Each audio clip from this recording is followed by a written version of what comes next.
are listening to the Bail Post.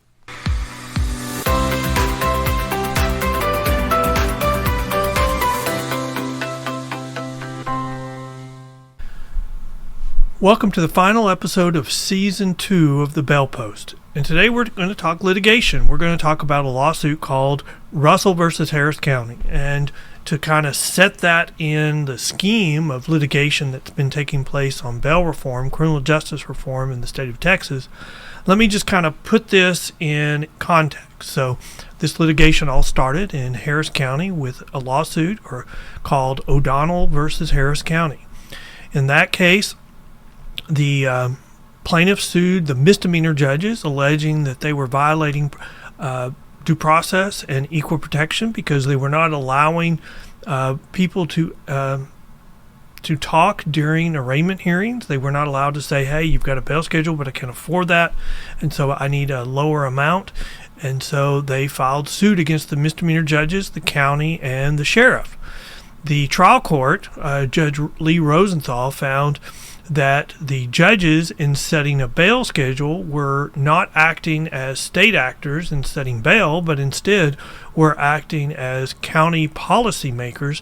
And so the effect, what that meant was, if there were state actors in setting bail, they're immune from being sued in a 1983 case. If they are county policymakers, then they could be sued in a 1983 lawsuit. So she denied their motion to dismiss. She found that they were county policymakers, and she allowed them to be sued. She ultimately entered a preliminary injunction saying that what the county was doing was improper. And that matter went up to the Fifth Circuit.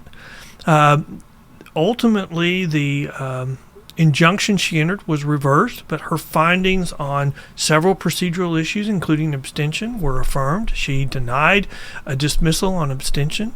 They also affirmed her ruling that the misdemeanor judges were county policymakers when they adopted a bail schedule, and they allowed them to be sued. So that was the first suit that brought the federal court into micromanaging ongoing criminal lawsuits, criminal cases in the state of Texas. That case, there's a whole bunch of things going on in that case. There was a second appeal. The judges kept winning, but then there was an election. All the judges that were opposing the litigation were defeated. The new judges promised to settle, so there was a settlement that was entered.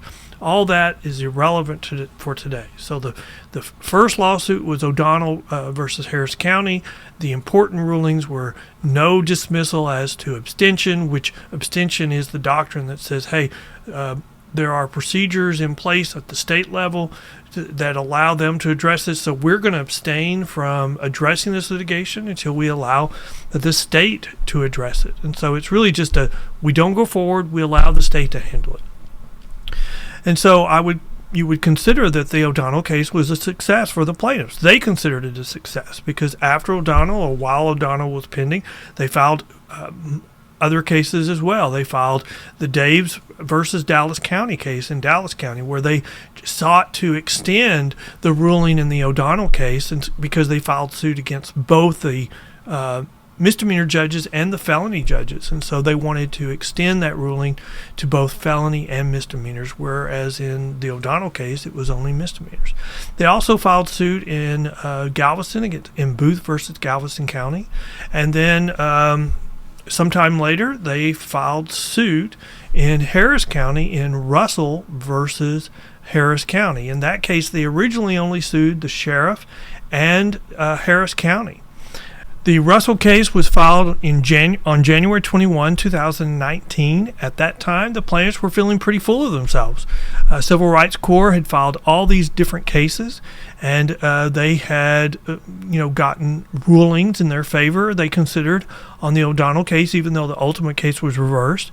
And by the time they'd sued in Russell, the trial court in the Daves case had issued a preliminary injunction, mirrored the preliminary injunction in the Daves case, denied dismissal on abstention, and agreed to extend the ruling that Judge Rosenthal made as to misdemeanor judges, and agreed to extend it to the district court judges, to the felony judges.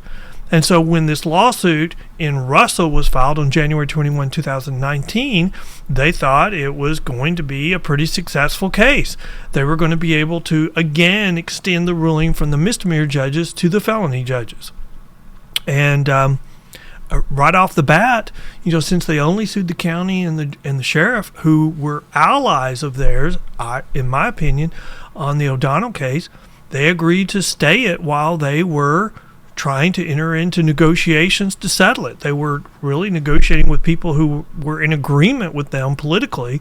And so there was some thought that they would be able to enter into a settlement. They didn't have to sue the district court judges. They would just sue the sheriff and the county, and they would all agree behind closed doors, and that would be it. They would extend the O'Donnell ruling to the felony judges. But as you know, in March of 2020, we had the pandemic hit, and the plaintiffs were still kind of full of themselves, and so they started filing a motion to issue a preliminary or temporary restraining order, essentially to order the county to release everybody from the jail because we have a pandemic, and the plaintiffs know better than anyone else. The Attorney General on 3/29/2020 filed a motion to intervene, and it was granted the next day. But at the end of March, Lena Hidalgo, who's the county judge in charge of the commissioner's court, she informed the court that she was planning to order the release of certain pretrial felony arrestees. So really, she was kind of entering into an agreement with the plaintiffs. She was going to issue an order, in my opinion, and that was going to resolve their motion for a temporary restraining order. However, the Attorney General and the governor responded forcefully that the trial court should not do that. The court heard arguments in April of 2020, and then before, I think on April 1st, 2020, Lena Hidalgo issued her order for the release of certain jail detainees who were charged with felonies. That same day, or several days later, on February the 3rd, 2020, the District Court Judge Herb Ritchie, who was the District Court Judge's administrative judge over the felony courts, he issued an order saying that Judge Hidalgo's order was ultra vires. It was void, and it was of no force and effect. And I think he ordered the sheriff to disregard it. So Judge Rosenthal in Russell requested additional briefing, and then the court held several hearings on the bail process, what the district court judges were doing. I mean, essentially micromanaging what the district court judges were doing in ongoing criminal cases, which is exactly what the federal courts, the courts of appeals, say they don't want to happen. They do not want the federal courts micromanaging state criminal proceedings. But there was one hearing where, Judge Rosenthal is even offering Judge Ritchie federal space if they need additional room to help with having bail hearings. On that was on 5/28/2020. The court informed the administrative judge Rickey that federal courtroom space was available for bail hearings if it would be helpful. So up until that time, so we're still in April of 2020, the case had been stayed while the parties were going to get together and settle this thing behind closed doors, behind the judges' backs. But something happened that on 4/9/2020, the sheriff filed a statement saying, with the judge, saying, well, the judges aren't really getting on board with this, and so we have a couple of options. One of them may be they need to be added to as parties to this litigation. And so in May of 2020, a motion to lift stay was filed by the plaintiffs. And on 6/26/2020, amended complaint was filed adding the felony judges to the lawsuit. And so the felony judges wouldn't do what the plaintiffs wanted, and so they had their stay lifted, and they filed an amended complaint and added all the felony judges as parties to the litigation. So then we're going into the standard motions to abstain under Younger, a motion to dismiss because the district court judges were not parties. They could not be sued for a 1983 case.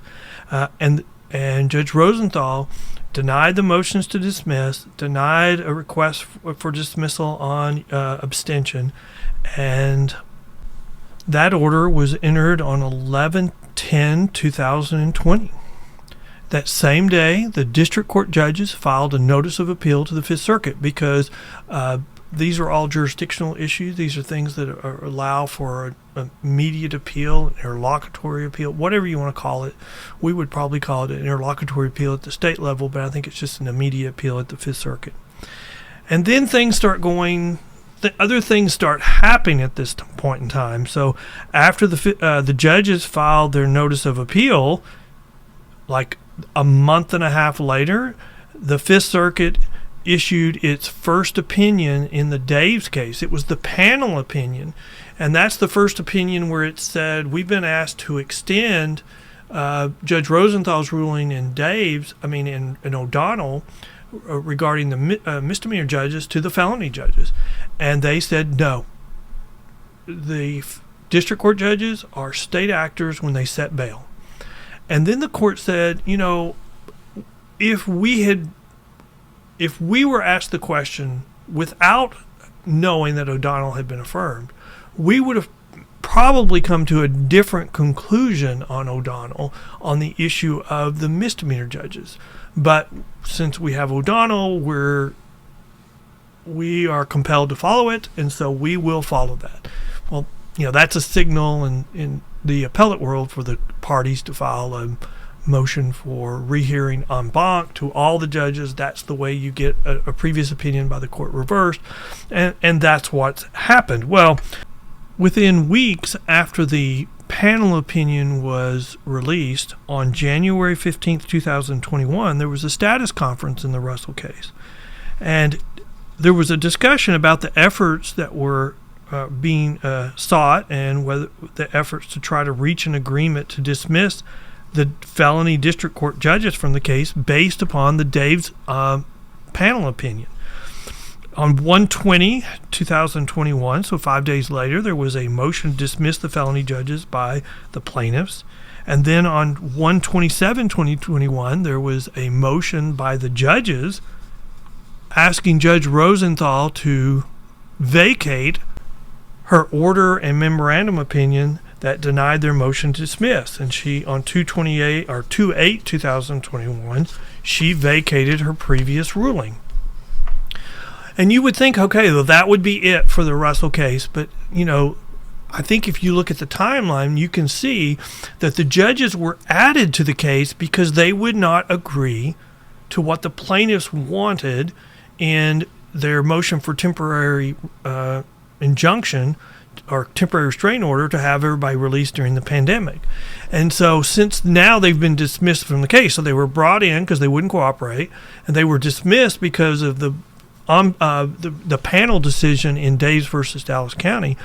Well, since that didn't work, the plaintiffs were still pretty mad, and so they started sending really onerous discovery to the judges as non-parties. And so the judges filed a motion for protective orders saying, wait a minute, you've just ruled we have sovereign immunity. You're not entitled to this from us. And so there was a bunch of discovery on whether the judge would order them to respond to the discovery. And so on 4/5/2021, there was an order denying motion for protective order. And then on 5/14/2021, there was an order granting in part and denying in part a motion for protection by the judges.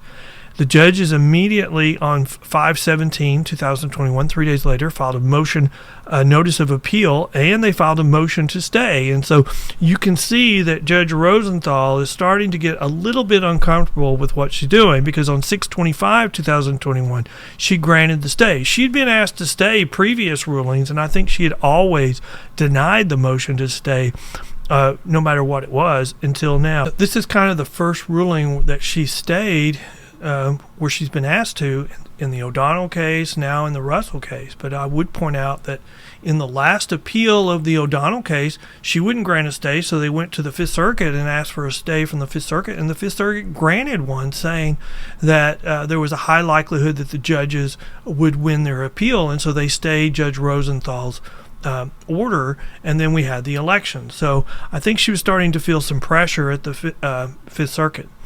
And so she granted a stay, and they were not required to answer to the discovery. And we go forward. On 1/10/2022, there's a status conference, and that status conference was to address the implications of the first en banc decision in Daves versus Dallas County. Now, the first en banc decision in Daves versus Dallas County, they confirmed that the district court judges could not be sued in a 1983 case. They reconsidered their ruling in O'Donnell and Judge Rosenthal's ruling and said, we reverse that and we hold that they were state actors for purposes of setting bail, and they should not be sued in a 1983 case as well. And so we can really see that things are turning south pretty quickly.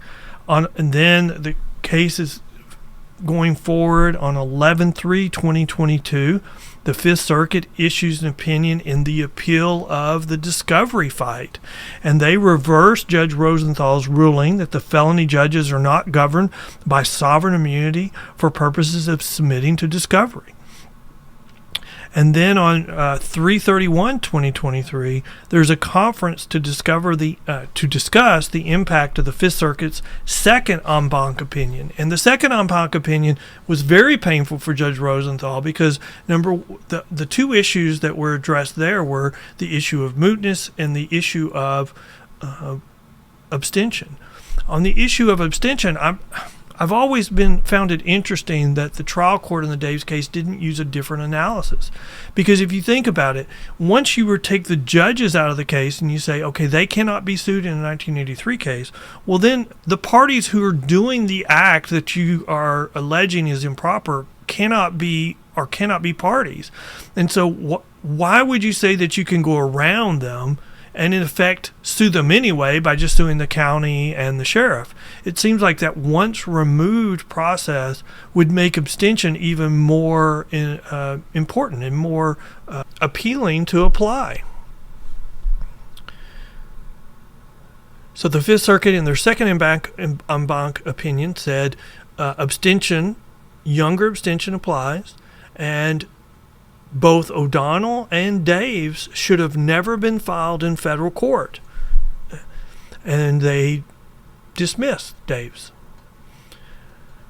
And so now on 3/31/2023, we have a conference in the Russell case to discuss the impact of the Fifth Circuit's second en banc opinion. And then as a result of that, the court asked for briefing on the issue of abstention and mootness. And so that's on March 31st, 2023, and not until 8/31/23 does the Judge Rosenthal issue a memorandum and order on mootness, and her final judgment's entered. There's a motion to reconsider on the issue of mootness on 9/28/2023, and that by the plaintiffs, and that motion was denied on 12/8/2023. In Judge Rosenthal's dismissal order or memorandum opinion, whatever you want to call it, she argued strongly that her core ruling that she made in O'Donnell was upheld throughout all the different appeals, which I kind of find that interesting. I mean, what is her core ruling? I mean, she ruled that there's no abstention. That was reversed. She's ruled that the judges can be parties. That's been reversed. The court ruled that the case should have never been filed in federal court, and she's here arguing that her core ruling was upheld. I think the Fifth Circuit would discuss that, would take opposition to that. Also, in her final analysis, she dismissed the case on mootness, and she refused to dismiss the case on abstention. Her argument, which I thought was very interesting, she argued that since the Fifth Circuit held that the case was moot, its entire analysis on abstention was an advisory opinion. An advisory opinion is not binding on a trial court because it's just advisory. Now, I think that's really tough to sell when the Fifth Circuit en banc, all 15, 16 judges come together, and all but like 3 of them are saying that abstention applies and you should have never considered this case at all. I think it's hard to say that that part of the opinion is solely an advisory opinion, so you don't have to address that. And I question whether she was showing a little anger at the court, because she made a spirited argument that the Supreme Court should grant cert on the Daves versus Dallas County case, which it is currently pending on a petition for certiorari. I mean, I just don't think that that's going to get these people what they want. So a petition for cert was filed at the U.S. Supreme Court in the Daves case, but only on the issue of abstention and mootness. I think there's no chance that the Supreme Court will take up or grant the petition on mootness, especially since the en banc court ridiculed the plaintiff's arguments on mootness and said that it was illogical. It didn't even make sense. And then you've got so the only issue that I think there's a strong chance, or there's a chance that the court could grant cert on, is on the issue of abstention. That's a procedural issue. And since Dave's, there's been another case, the little case from the Louisiana courts, and that was dismissed solely on the issue of abstention. So we've got 2 cases pending at the United States Supreme Court on the issue of whether the courts should never have addressed these issues, whether they just dismiss these cases. And the briefing is completed in Dave's and will be considered in just a few days, on January the 5th, at a conference to determine whether they're going to grant cert. So maybe the Daves case is going to come to a final conclusion if they deny cert. But if they grant cert, then we'll be having further discussions about what that means in the Daves case. And I think that it could actually mean that one possible interpretation of them granting cert is not good for them. It's really bad. It's an attempt by the Supreme Court to end this type of litigation nationwide. But we'll continue to follow that. Here's my final thoughts on the Russell case. I just think that we're only finding out now the untold damage that has been done to the criminal justice system across the nation because of the rulings that were made by Judge Rosenthal in the O'Donnell case. And I just want to point out all the different times she has now been reversed by the appellate courts. I mean, if you look through all these things, you can identify 6, 7, 8. When you add in the appeal by the judges on the discovery issue, and that's reversed as well, and a stay issued by the Fifth Circuit when she wouldn't grant it, and it's starting to add up to 7, 8, maybe 9 times that Judge Rosenthal was reversed for her rulings in the O'Donnell case. In the meantime, the plaintiffs got very full of themselves. They started filing litigation across the state of Texas and across the country. And they are still, at this point in time, I may be changing my mind, but after the United States Supreme Court next week or this week. But as of right now, they're 0 for however many appeals they've taken up or have been taken up against them. They've lost every one of them. I've seen some video of the person that's in charge of the Civil Rights Corps, and I was even participating in a debate with one of them recently. And they were belittling their opponents at one point in time before the courts of appeals started ruling on all this stuff.